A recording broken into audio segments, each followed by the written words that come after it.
We have exciting lesson ahead. Welcome back to the course on intelligent systems. Today we're talking about how do neural networks work. Now, we've laid a lot of groundwork. We've talked about how neural networks are structured, what elements they consist of, and even their functionality. Today, we're going to look at a real example of how a neural network can be applied, and we're actually going to work step by step through the process of its application so we know what's going on. So, let's have a look.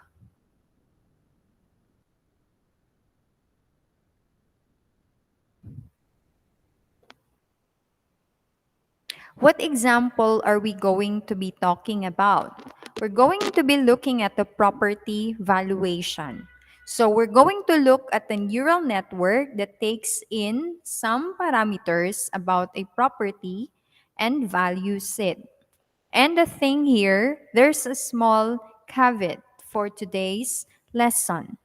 And that is, we're not actually going to train the network. So, a very important part in neural networks is training them up.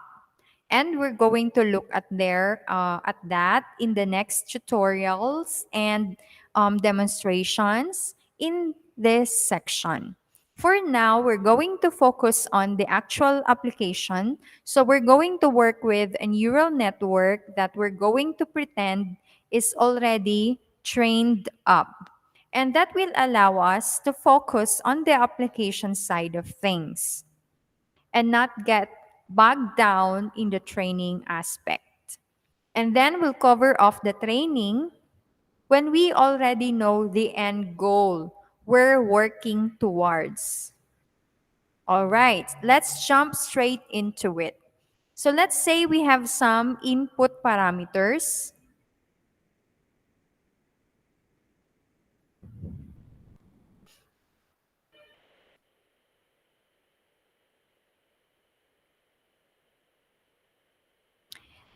Let's say we have four parameters about the property. We have area in squared feet. We have the number of bedrooms, the distance to the city in miles, the nearest city, and the age of the property.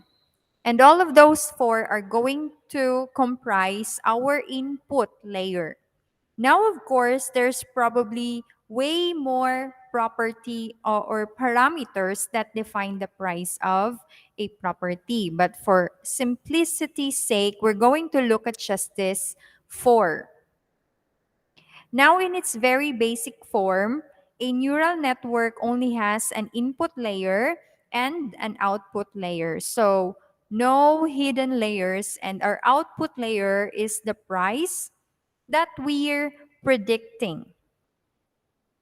So in this form, what these input variables would do is they would just be weighted up by the synapses, and then the output layer will be calculated, or basically the price would be calculated and we'd get the price.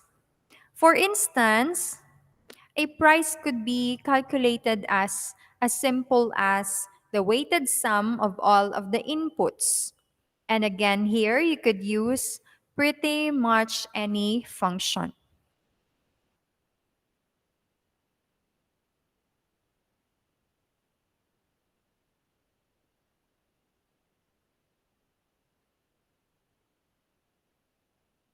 You could use what we're using now. We could use any of the activation functions we had previously. You could use a logistic regression, a squared function. You could also use pretty much anything here. But the point is that you get a certain output. And moreover, most of the machine learning algorithms that exist can be represented in this format. This is basically a diagrammatic representation of how you deal with the variables. By changing the weights, the formulas, you can accomplish quite a lot of the machine learning algorithms, and that we've talked about before and put them into this form. And that just stands to show how powerful neural networks are, that even without the hidden layers, we already have a representation that works most other machine learning algorithms. But in neural networks, what we do have is an extra advantage that gives us lots of flexibility and power, which is where that increase in accuracy comes from. And that power is the hidden layers. And there we go. That's our hidden layer. We've added it. And now we're going to understand how that hidden layer gives us that extra power.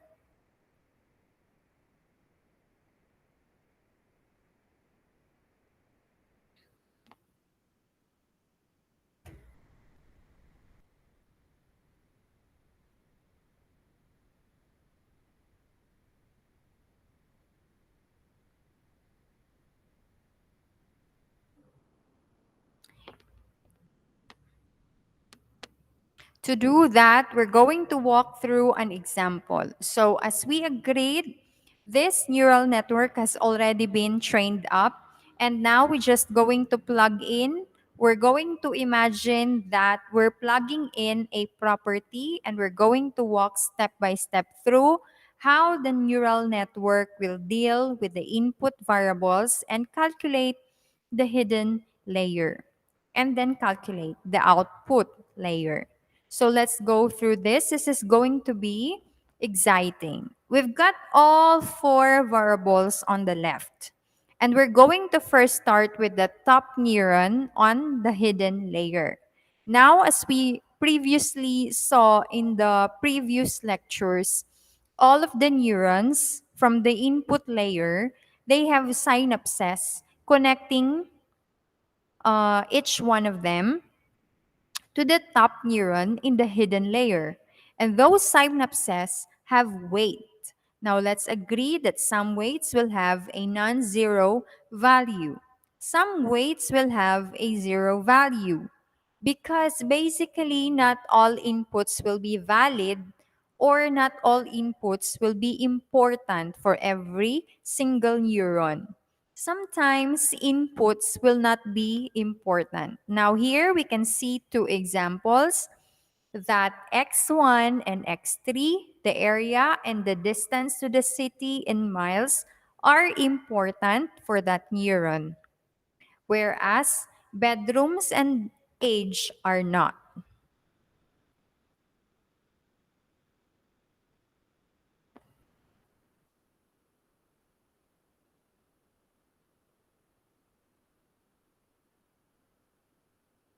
And let's think about this for a second.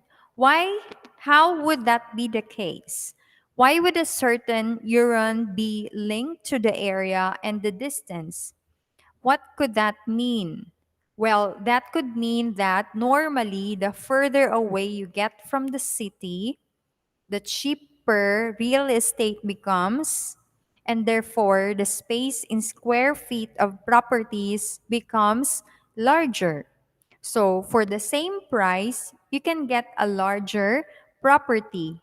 The further away you go from the city, and that's normal. That makes sense. And probably what this neuron is doing is it is looking specifically like a sniper. It's looking for area of properties which are not so far from the city but have a large area. So for their distance from the city, they have an unfair square foot area. So something that's abnormal, it's higher than average. So they're quite close to the city, but they're still large as opposed to the other ones at the same distance. So that neuron, again, we're speculating here, but that neuron might be picking out those specific properties and it will activate. And hence, the activation function, it will activate. It will fire up only when the certain criteria is met. that you know. The distance and the area of the prop or the property, distance to the city and the area of the property. And it performs its own calculations inside itself and it combines those two. And as soon as certain criteria is met, it fires up. And that contributes to the price in the output layer. And therefore, this neuron doesn't really care about bedrooms and age of the property because it's focused on that specific thing. That's where the power of the neural network comes from because you have many of these neurons and we'll see just now how the other ones work. But what I wanted to agree here is that let's not even draw these lines for the synapses that are not in place so that we don't clutter up our image. That's the only reason we're not gonna draw them.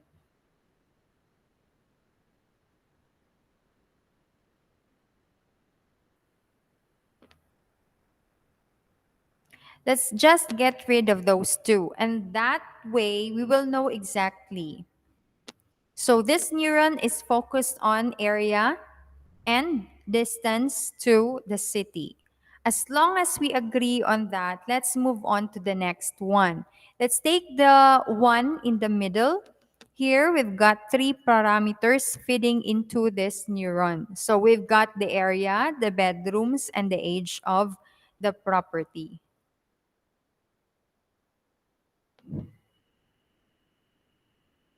So, what could be the reasons here? Again, let's try to understand the intuition, the thinking of this neuron. How is this neuron thinking? Why is it picking these three parameters? What could it be? What could have it like found in the data? So we've already established this is a trained up data set. The training has happened a long time ago, maybe like a day ago, or somebody's already trained up this data set. Now we're just applying, and we know that this neuron, through all the thousands of examples of properties, has found out that the area plus the bedroom plus the age combination of those parameters is important. Why could that be the case?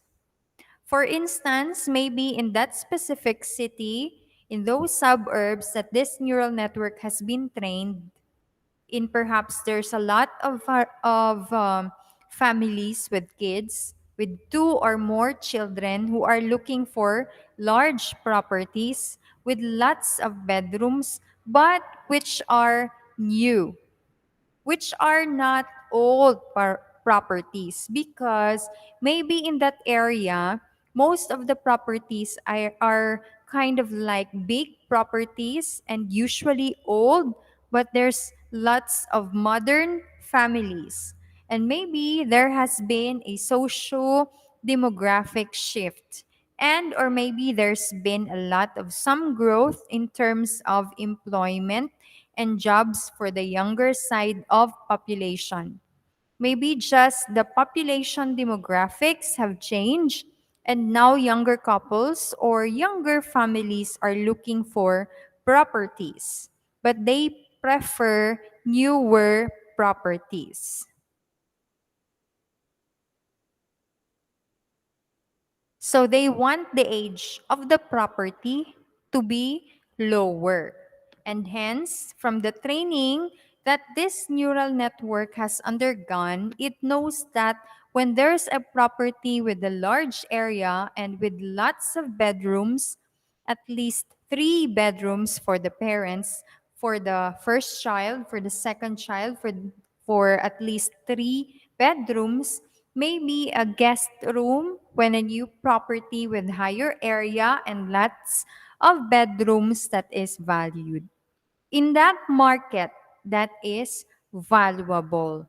So that neuron has picked that up. It knows that so this is what I'm gonna be looking for. It doesn't care about the distance of the city in miles, whatever it is, as long as it has high area, lots of bedrooms. As soon as that criteria is met, that neuron fires up. That neuron is activated. And the combination of these three parameters and this, again, this is where the power of the neural network is coming from because it combines these three parameters into a brand new parameter, into a brand attribute that helps with the evaluation, of the property, combines them into a new attribute, and therefore it's more precise. So there we go. That's how that neuron works. Let's look at another one. Let's look at the very bottom neuron. For instance, this neuron could even have picked up just one parameter.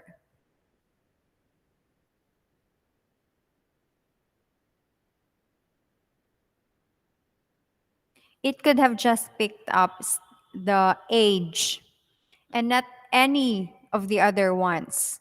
And how could that be the case? Well, this is a classic example of when age could mean, as we all know, the older property is usually it's less valuable because it's worn out. Probably the building is old. Probably things are falling apart. More maintenance is required. So the price drops in terms of the price of the real estate, whereas a brand new building, it would be more expensive because it's brand new. But perhaps if a property's over a certain age, that could indicate that it's a historic property.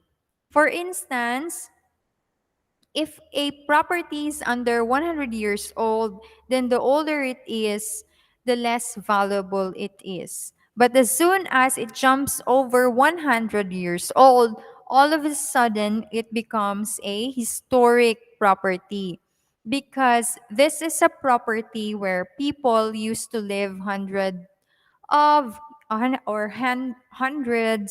of years ago. It tells a story, it's got all this history behind it, and some people like that. Some people value that.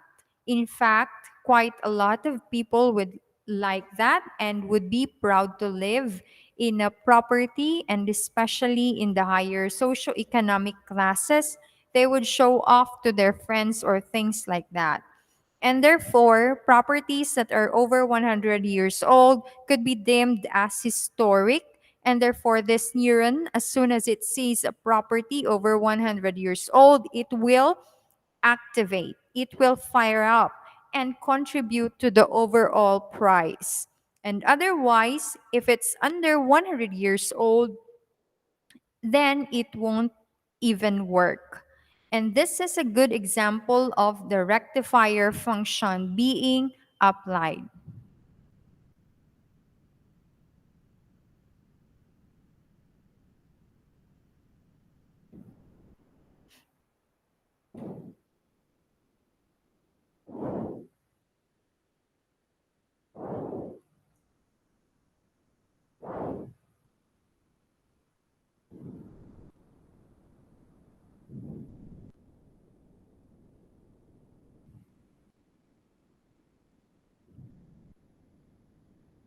So here you've got a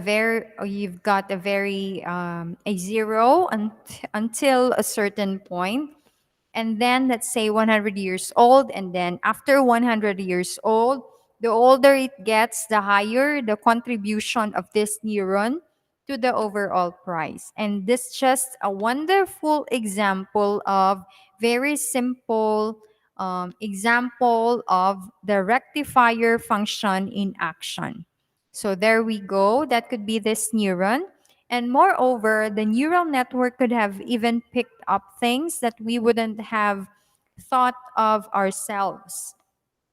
For instance, bedrooms plus distance to the city.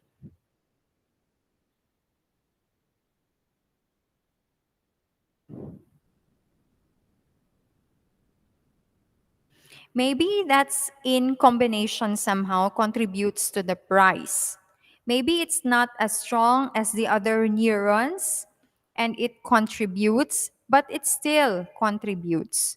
Or maybe it detracts from the price. That could also be the case.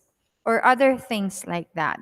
And maybe a neuron picked up all four,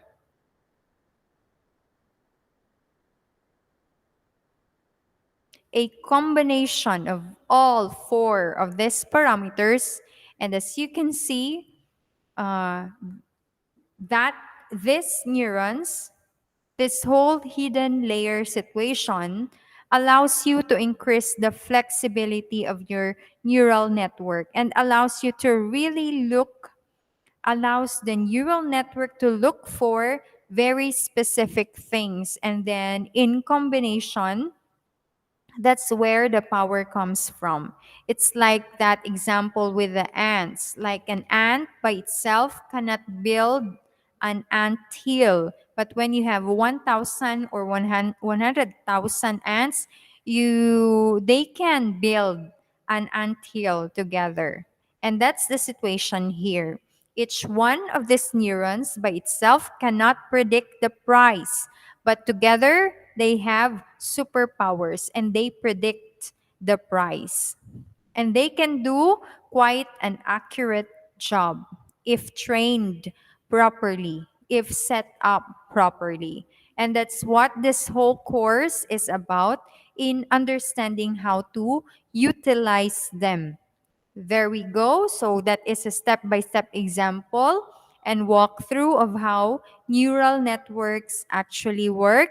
I hope you'd enjoyed today's lesson and I can't wait to see you next time. Until then, enjoy our course.